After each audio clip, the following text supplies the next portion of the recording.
വിഷ്ണു ശാലിനിയുടെ ഇന്നത്തെ എപ്പിസോഡിൽ സത്യഭാമയെയും വിഷ്ണുവിനെയും ശാലിനിയെയും പ്രീതിയെയും ഒക്കെ കൂട്ടി റൂമിലേക്ക് വരികയാണ് സുസ്മിത. തുടർന്ന് വിഷ്ണു വാതിൽ തുറന്ന് നോക്കുമ്പോഴത്തേക്ക് റൂമിൽ രോഹിത്തിനെ കാണുന്നില്ല. തുടർന്ന് തോക്കും പിടിച്ചുകൊണ്ട് അങ്ങ് നിൽക്കുകയാണ് ഭാമ. ബാത്റൂമിലും ഒക്കെ വിഷ്ണു നോക്കുന്നുണ്ട്. തുടർന്ന് രോഹിത്തിനെ കാണാത്ത പോലെ സുസ്മിത ഒന്ന് ശങ്കിക്കുന്നുണ്ട്. തുടർന്ന് കട്ടൻ്റെ പുറകിലും കട്ടിനടിയിലും ഒക്കെ രോഹിത്തിനെ അങ്ങ് തപ്പുകയാണ് സുസ്മിത. തുടർന്ന് വിഷ്ണു ചോദിക്കുന്നുണ്ട്, എവിടെ നിന്റെ മാനഭംഗപ്പെടുത്താനായിട്ട് വന്ന ആൾ എവിടെ? എൻ്റെ അമ്മയുടെ കൈയങ്ങ് തരിക്കാനായിട്ട് അവനെ കൊല്ലാനായിട്ട് എവിടെയെന്നും പറഞ്ഞ് വിഷ്ണു അങ്ങ് കളിയാക്കുകയാണ്. അന്നേരം അങ്ങ് ചിരിച്ച് തലവലിക്ക് ചിരിച്ച് കൈയും കെട്ടി നിൽക്കുകയാണ് ശാലിനി. തുടർന്ന് ശാലിനിയാണ് രോഹിത്തിനെ രക്ഷപ്പെടുത്തിയതെന്ന് നമുക്കതിൽ നിന്നും മനസ്സിലാക്കാം. ഈ സമയത്ത് എന്താ ഇവിടെ സംഭവം എന്ന് പറഞ്ഞ് രോഹിത്ത് പുറത്തു നിന്നും അകത്തേക്ക് വരുന്നുണ്ട്. രോഹിത്തിനെ കണ്ടങ്ങ് അന്തം വിട്ട് നിൽക്കുകയാണ് ഈ സുസ്മിത. അന്നേരം എന്താ സംഭവം എന്ന് ചോദിക്കുമ്പോൾ സുസ്മിതയെ റൂമിൽ കയറി മാനഭംഗപ്പെടുത്താനായിട്ട് ഒരുത്തം വന്നു, അവനെ നമ്മൾ തപ്പുകയാണ് എന്ന് വിഷ്ണു കളിയാക്കുന്നുണ്ട്. അന്നേരം പുറത്തു നിന്ന് ആരും വന്നില്ലല്ലോ, ഞാൻ വെളിയിൽ തന്നെ ഉണ്ടായിരുന്നു എന്ന് രോഹിത്ത് പറയുന്നുണ്ട്. തുടർന്ന് ഒന്ന് ആലോചിച്ച ശേഷം ശാലിനി പറയുകയാണ്, അപ്പോൾ ഇത് തന്നെ ഹിസ്റ്റീരിയയാണ് സംഭവമെന്ന്. അന്നേരം അതെന്താ ഹിസ്റ്റീരിയ എന്ന് സത്യഭാമ ചോദിക്കുന്നുണ്ട്. അന്നേരം ശാലിനി പറയുകയാണ്, ഇല്ലാത്ത സംഭവങ്ങളൊക്കെ മുന്നിൽ കാണുന്നതായിട്ട് തോന്നുന്ന ഒരു തരം മനോരോഗത്തിൻ്റെ ലക്ഷണമാണത്. ഉള്ളതൊക്കെ ഈ സംഭവങ്ങളൊക്കെ അവരങ്ങ് സങ്കല്പിച്ച് കൂട്ടുന്നതാണ്. എന്നിട്ട് അത് കണ്ട് ഭയന്നതായിട്ട് അങ്ങ് ഓടുകയും ചെയ്യും. സത്യത്തിൽ ഈ സംഭവങ്ങളൊന്നും നടന്നു കാണത്തുമില്ല. പക്ഷെ അവരുടെ ഒരു സാങ്കല്പികം മാത്രമാണ് നടക്കുന്നതായിട്ട് തോന്നുന്ന സംഭവങ്ങളൊക്കെ. അന്നേരം ആൻറ്റി ഇവളെനിക്ക് ഭ്രാന്താണെന്നാണ് പറയുന്നത് എന്ന് പറഞ്ഞ് സത്യഭാമയുടെ അടുത്തേക്ക് സുസ്മിത ചെല്ലുന്നുണ്ട്. അന്നേരം ഭ്രാന്താണെന്നൊന്നും ഞാൻ പറഞ്ഞില്ല, ഒരു മനോരോഗം അത്രയേ ഉള്ളൂ എന്ന് ശാലിനി പറയുമ്പോൾ ഭാമ അതൊക്കെ അങ്ങ് തലവിലേക്ക് കേട്ട് സമ്മതിക്കുകയാണ്. തുടർന്ന് കട്ടിലേക്ക് ഇരുന്ന ശേഷം വിഷ്ണു പറയുന്നുണ്ട്, അപ്പോൾ ശാലിനി പറഞ്ഞു തന്നെയായിരിക്കും അമ്മ കാര്യങ്ങൾ. അമ്മ ഒന്ന് ആലോചിച്ച് നോക്കിയേ, ഈ റൂം പുറത്തു നിന്നും പൂട്ടിയിരിക്കുകയായിരുന്നില്ലേ, ഈ ജനാലകളാണെങ്കിൽ തുറന്നിട്ടുമില്ല. അപ്പോൾ പിന്നെ ഈ മുറിക്കുള്ളിലെ ആൾ എന്താ മാഞ്ഞു പോയോ? അപ്പം ശാലിനി പറഞ്ഞത് തന്നെയാണ് സംഭവമെന്ന് വിഷ്ണു പറയുന്നുണ്ട്. അന്നേരം അത് ശരിയാണെന്ന് സത്യഭാമയും സമ്മതിക്കുകയാണ്. തുടർന്ന് ശാലിനി പറയുന്നുണ്ട്, അതുപോലെ ആയിരിക്കും ഇവള് മുമ്പ് രോഹിത്തിൻ്റെ മുറിയിൽ കയറി തല്ല് വാങ്ങിയതും. ഉറക്കത്തിൽ നിന്ന് എണീറ്റ് പോയതായിട്ട് ഇവൾക്കൊട്ട് ഓർമ്മയുമില്ല.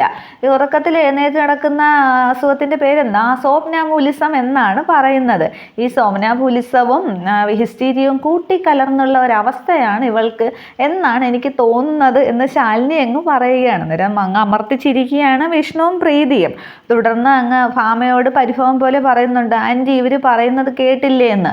അന്നേരം ശാലിനിയും വിഷ്ണുവും പറഞ്ഞതൊക്കെ അങ്ങ് വിശ്വസിക്കുന്ന ഭാമ പറയുകയാണ്, മോള് അതൊന്നും കാര്യമാക്കണ്ട, സാരമില്ല, നമുക്ക് ചികിത്സിച്ച് ഭേദമാക്കാം, ഒരു സൈക്കാട്രിസ്റ്റിനെ നല്ലൊരു സൈക്കാട്രിസ്റ്റിനെ കാണിക്കാമെന്ന് പറയുമ്പോൾ ഭാമയും അതൊക്കെ വിശ്വസിച്ചു എന്ന് സുസ്മിത അങ്ങ് മനസ്സിലാക്കുകയാണ്. നല്ല മിടുമിടുക്കിയായി നിന്നെ ഞാൻ തിരികെ കൊടുക്കുകയുള്ളൂ, മോള് വാ നമുക്ക് പോകാമെന്ന് പറയുകയാണ്. അന്നേരം പുറത്ത് വാതിൽക്കൽ നിൽക്കുന്ന രോഹിത് ശാലിനിയെ ഒന്ന് നോക്കി ചിരിച്ചിട്ട് അങ്ങ് പുറത്തേക്ക് പോകുന്നുണ്ട്. തുടർന്ന് സത്യഭാമ അങ്ങ് പോകാൻ തുടങ്ങുമ്പോൾ ശാലിനി പറയുന്നുണ്ട്, സത്യാമ്മേ ഈ മനോരോഗത്തിൻ്റെ കാര്യവും ചികിത്സയും ഒന്നും ആരും അറിയണ്ട, സുസ്മിതയുടെ വിവാഹം നമ്മൾ തീരുമാനിച്ചിരിക്കുകയല്ലേ, മനോരോഗിയെ ഒരാളെ വിവാഹം കഴിക്കാനായിട്ട് ആളുകൾ മടിക്കും എന്ന് പറയുകയാണ്. അന്നേരം അത് കാര്യഗൗരവത്തോടു കൂടി ഭാമ എടുക്കുകയാണ്. ആരും അറിയാതെ നോക്കാം എന്ന് ശാലിനിയോട് ഭാമ പറയുന്നുണ്ട്. തുടർന്ന് ഭാമയും പ്രീതിയും രോഹിതും ഒക്കെ മുറിവിട്ട് പോവുകയാണ്. അന്നേരം വിഷ്ണുവും ശാലിനിയും സുസ്മിതയും മാത്രമാകുന്നുണ്ട്. അന്നേരം സുസ്മിത മനസ്സിലാലോചിക്കുകയാണ്, ശരിക്കും രോഹിത് റൂമിലേക്ക് വന്നില്ലായിരുന്നോ? അവൻ എന്നോട് സംസാരിച്ചല്ലോ, അതൊക്കെ എനിക്ക് തോന്നിയതാണോ? അപ്പോൾ ഇവർ പറയുന്നത് പോലെ എനിക്കിനി വല്ല അസുഖവുമുണ്ടോ? അല്ലെങ്കിൽ പിന്നെ പൂട്ടിയിട്ടിരുന്ന മുറിക്കകത്ത് നിന്ന് അവൻ മാഞ്ഞു പോയോ എന്നൊക്കെ സുസ്മിത അങ്ങ് മനസ്സിൽ ചിന്തിച്ച് നിൽക്കുമ്പോൾ, എന്താ മോളെ ഒരു ആലോചന എന്ന് ചോദിക്കുകയാണ് കട്ടിലിങ്ങനെ കൈയും കെട്ടിയിരിക്കുന്ന വിഷ്ണു. അത് കേട്ട് ദേഷ്യത്തോടെ അങ്ങ് റൂമിൽ നിന്ന് സുസ്മിത പോകുമ്പോൾ, സൂക്ഷിച്ചു പോണേ മോളെ എന്ന് വിഷ്ണു വിളിച്ചു പറയുന്നുണ്ട്.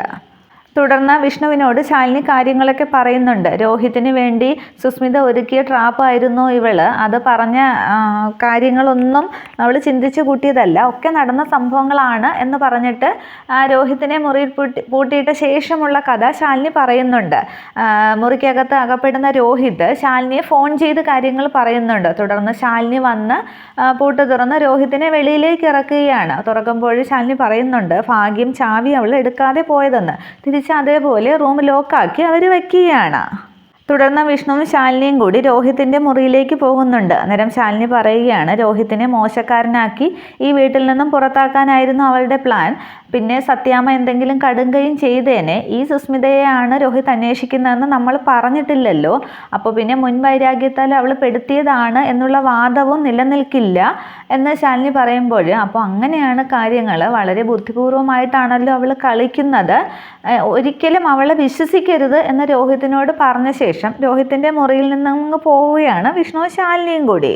തുടർന്ന് കാണിക്കുന്നത് കുടുംബശ്രീ വീട്ടിൽ ഫോണിൽ ഗെയിമൊക്കെ കളിച്ചുകൊണ്ടിരിക്കുന്ന ശ്യാമയുടെ അടുത്തേക്ക് ശാരദാമ്മ വന്നിട്ട്, നിനക്ക് ഭക്ഷണമൊന്നും വേണ്ടേ, എടുത്ത് കഴിക്കുമെന്ന് പറയുകയാണ്. അന്നേരം ശാരദാമ്മയുടെ കയ്യിൽ പാത്രം ഇരിക്കുന്നത് കണ്ടിട്ട് അതാർക്കാണെന്ന് ശ്യാമ ചോദിക്കുന്നുണ്ട്. അന്നേരം ഇവിടെ ഒരു മനുഷ്യജീവി കൂടി ഇല്ലേ എന്ന് ശാരദാമ്മ പറയുമ്പോൾ, അങ്ങനെ പാലൂട്ടി വളർത്ത് എപ്പോഴാണ് കൈക്ക് കുത്തുന്നതെന്ന് അറിയില്ല എന്ന് ദേഷ്യത്തോട് പറഞ്ഞിട്ടും കട്ടിലിൽ മുഖം വീർപ്പിച്ചിരിക്കുകയാണ് ശ്യാമ. പക്ഷെ ശാരദാമ്മ അതൊന്നും മൈൻഡ് ചെയ്യാതെ അതുമായിട്ടങ്ങ് പോകുന്നുണ്ട്.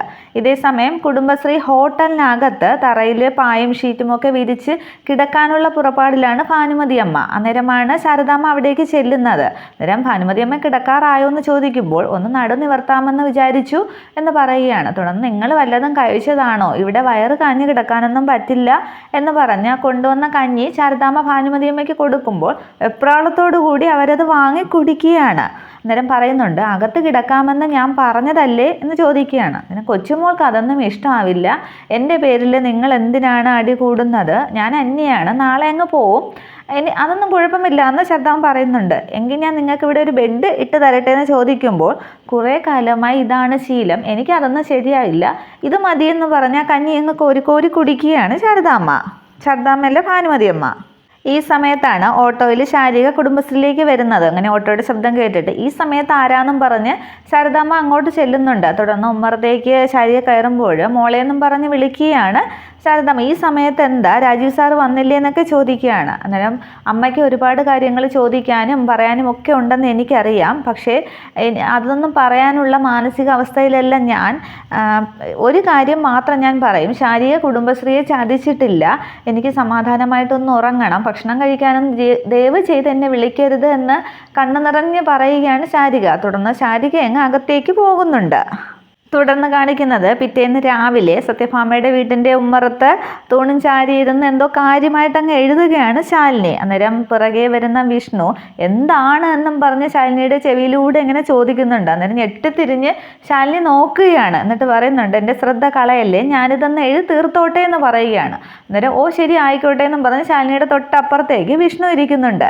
എന്നിട്ടും വിഷ്ണുവിനെ ശാലിനി എഴുതുന്നത് എന്താണെന്ന് അറിയണം. ശാലിനിയുടെ കാലിലൂടെ ഇങ്ങനെ വിരലൊക്കെ ഓടിച്ചിട്ട് അത് എത്തി നോക്കാനുള്ളൊരു ശ്രമത്തിലാണ്. പക്ഷെ ശാലിനി അങ്ങ് മറച്ചു പിടിച്ച് എഴുതുകയാണ്. അന്നേരം വിഷ്ണു പരിഭവം കാണിക്കുന്നുണ്ട്.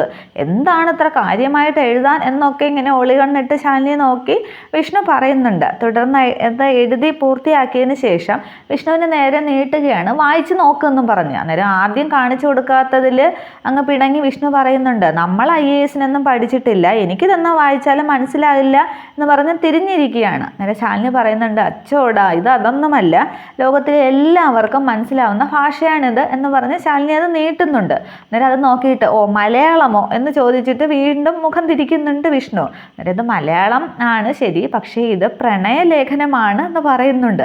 അന്നേരം പ്രണയലേഖനമോ എന്നും പറഞ്ഞ് വിഷ്ണുവിൻ്റെ മുഖം അങ്ങ് വിടരുന്നുണ്ട്. അതെ ഒന്നുകൂടി വായിച്ചു നോക്കെന്ന് പറയുമ്പോൾ നാണത്തോടുകൂടി ശാലിനിയിൽ നിന്നും അത് വാങ്ങി വിഷ്ണു വായിക്കുകയാണ്. തുടർന്ന് ആരെങ്കിലും കണ്ടാൽ എന്ത് വിചാരിക്കും എന്നൊക്കെ പറഞ്ഞ് ചുറ്റും നോക്കിയിട്ട് വിഷ്ണു അത് വായിക്കാൻ തുടങ്ങുകയാണ്. അന്നേരം വിഷ്ണുവിൻ്റെ ഭാവവും നാണവും ഒക്കെ കണ്ടിട്ട് ശാലിനിക്ക് ചിരി വരുന്നുണ്ട്. എന്നിട്ട് വായിക്കാൻ പറയുകയാണ്. അന്നേരം ഫസ്റ്റ് നോക്കുമ്പോൾ തന്നെ എൻ്റെ രോഹിത്തേട്ടന് എന്ന് പറഞ്ഞ് ബാക്കി എഴുതിയിരിക്കുന്നത് കാണുമ്പോൾ ഇത് എന്നും പറഞ്ഞ് വിഷ്ണു ഒരു നിമിഷം ശാലിനി നോക്കുന്നുണ്ട്. അന്നേരം അത് മുഴുവനും വായിക്കുക എന്ന് പറയുകയാണ്. തുടർന്ന് വിഷ്ണു അത് മുഴുവനും വായിച്ച ശേഷം വർക്കൗട്ട് ആകുമോ എന്ന് ശാലിനിയോട് ചോദിക്കുകയാണ്. സുസ്മിത രോഹിത്തിനായിട്ട് എഴുതുന്ന ഒരു പ്രണയലേഖനമാണ് ശാലിനി അവിടെ ഇരുന്ന് എഴുതിയത്. അന്നേരം വർക്കൗട്ട് ആകുമോ എന്ന് വിഷ്ണു ചോദിക്കുമ്പോൾ ശാലിനി പറയുന്നുണ്ട്, ഏറെക്കുറെ ആകും. സത്യാമ്മ എന്തായാലും അവളുടെ കല്യാണം നടത്താനായിട്ട് തീരുമാനിച്ചിരിക്കുകയല്ലേ, കുറച്ച് വിത്തുകൾ സത്യാമ്മയുടെ മനസ്സിലേക്ക് ഇട്ട് കൊടുത്താൽ മതി, അത് അവിടെ കിടന്ന് മുള പൊട്ടിക്കോളും, മയക്കുവെടിയൊന്നും ഇനി ആവശ്യമില്ല, ശരിക്കുള്ള വെടി തന്നെ വെക്കാം എന്ന് പറഞ്ഞ് വിഷ്ണുവിൻ്റെ കയ്യിൽ നിന്നും അത് വീണ്ടും അങ്ങ് വാങ്ങുകയാണ് ശാലിനി. തുടർന്ന് ഈ പ്ലാൻ വർക്കൗട്ട് ആക്കാനുള്ള ശ്രമത്തിലാണ് വിഷ്ണുവും ശാലിനിയും കൂടി. അതിനായിട്ട് അവർ മട്ടുപ്പാവിൻ്റെ മുകളിലേക്ക് പോകുന്നുണ്ട്. ഈ സമയം താഴെ നിന്ന് കാറ് കഴുകുകയാണ് രോഹിത്. തൊട്ടടുത്ത് തന്നെ ഫോൺ ചെയ്തുകൊണ്ട് സത്യഭാമ നിൽക്കുന്നുണ്ട്. സത്യഭാമ സൈക്കാട്രിസ്റ്റിനെയാണ് ഫോൺ ചെയ്യുന്നത്. പേഷ്യൻറ്റിനെ അങ്ങോട്ട് കൊണ്ടുവരാം, കാര്യങ്ങളൊന്നും പുറത്തറിയരുത് എന്നൊക്കെ ഫോണിൽ ഭാമ സംസാരിക്കുന്നുണ്ട്. ഇതേസമയം മട്ടുപ്പാവിൻ്റെ മുകളിൽ സുസ്മിത വന്നിരിക്കുന്നുണ്ട് ഫോണും നോക്കി. എന്നിട്ട് സുസ്മിത ചിന്തിക്കുകയാണ്, ശരിക്കും രോഹിത് അവിടെ കാറ് കഴുകുകയാണോ അതോ എനിക്ക് തോന്നുന്നതാണോ എന്നൊക്കെ സുസ്മിത ഇങ്ങനെ മനസ്സിൽ ചിന്തിക്കുകയാണ്. എന്നിട്ട് അവിടെ ഇരുന്ന് ഫോണും നോക്കിയിരിക്കുന്നുണ്ട്. ഇതേ സമയം വിഷ്ണുവും ശാലിനിയും കൂടി തൊട്ടപ്പുറത്തെ ജനലിലേക്ക് വരികയാണ് ലെറ്ററുമായിട്ട്. എന്നിട്ട് ശാലിനി ആ ലെറ്റർ റോക്കറ്റ് പോലെ ആക്കുകയാണ്. എന്നിട്ട് ജനലിൽ കൂടി പുറത്തേക്ക് ഇങ്ങനെ എറിയാനായിട്ട് പോകുന്നുണ്ട്. എന്നിട്ട് വിഷ്ണുവിനോട് ചോദിക്കുന്നുണ്ട് ടേക്ക് ഓഫ് ചെയ്യട്ടെ എന്ന്. അന്നേരം കറക്റ്റ് ലാൻഡ് ചെയ്യണേ എന്നൊക്കെ വിഷ്ണു അതിൽ തൊട്ട് പ്രാർത്ഥിക്കുന്നുണ്ട്. തുടർന്ന് അതിങ്ങനെ അങ്ങ് രോഹിത്തിനെ ലക്ഷ്യം വെച്ച് എറിയുകയാണ് ശാലിനി. തുടർന്ന് അത് നേരെ വന്ന് വീഴുന്നത് സത്യഭാമയുടെ തൊട്ടടുത്ത് തറയിൽ തന്നെ അത് വീഴുന്നുണ്ട്. രോഹിത് അവിടെ നിന്ന് കാറ് കഴുകുകയാണ്. സത്യഭാമ അവിടെ നിന്ന് ഫോൺ ചെയ്യുന്നുണ്ട്. കറക്റ്റ് അത് താഴെ വീഴുമ്പോഴേക്കും ഈ പുതിയ എപ്പിസോഡ് അവസാനിക്കുന്നു. ഇനി അത് ആരെടുക്കും എന്നുള്ളതാണ് അറിയേണ്ടത്. മിക്കവാറും സത്യഭാമ തന്നെയായിരിക്കും എടുത്ത് വായിക്കുന്നത്. എന്നിട്ട് മുകളിലേക്ക് നോക്കുമ്പോൾ അവിടെ ഇരിക്കുന്ന സുസ്മിതയും കാണാനായിട്ട് സാധിക്കും. ഇത്രയുമാണ് പുതിയ എപ്പിസോഡ്. Okay, thank you.